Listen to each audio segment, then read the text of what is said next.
নিজের দুঃখের কথাও কাউকে বললেন না, সুখের কথাও কাউকে বললেন না। কথাটা একটু শুনতে আপনার কাছে অন্যরকম লাগলেও একটু ভিতরে গেলে আপনি নিজেই বুঝতে পারবেন।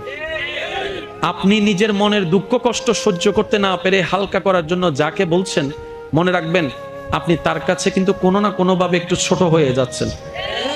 এমনও হতে পারে আপনার দুঃখের সে কথাগুলা আপনার সামনে অভিনয় করে যে আপনাকে বুঝ দিয়েছে, সে পিঠ পিছনে আপনার সেই দুঃখের কথা নিয়ে হাসি ঠাট্টা করতেও দ্বিধাবোধ করে না, এমন অনেক মানুষ আছে। আপনি যাকে দুঃখের কথা বলে মনকে হালকা করার চেষ্টা করছেন, আপনার দুঃখের কথার সে দুঃখটা সে বুঝবে না, কারণ তার সাথে তো সেটা ঘটেনি। সেজন্য আপনাকে 3 মাস 4 মাস 3 বছর পরও হয়তো আঙ্গুল তুলে দেখাই দিতে পারে, সেই কথাটার কথা দিয়ে খোঁটা দিতে পারে। কথা বলেন ঠিক কি না? দুঃখের কথাও মানুষকে বলে শান্তি নেই। এবার আপনি বলবেন ভাইয়া সুখের কথা কেন বলবো না?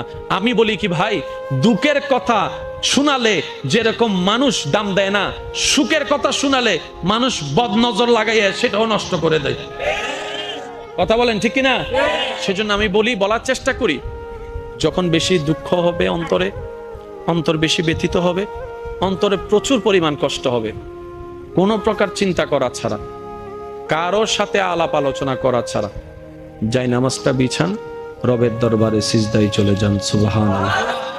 চোখটা বন্ধ করেন, চোখের পানি ছাড়তে থাকেন, মন হালকা হতে থাকবে, সিজদায় রবকে বলতে থাকেন, যা বলার বলতে থাকেন, যেভাবে বলার বলতে থাকেন।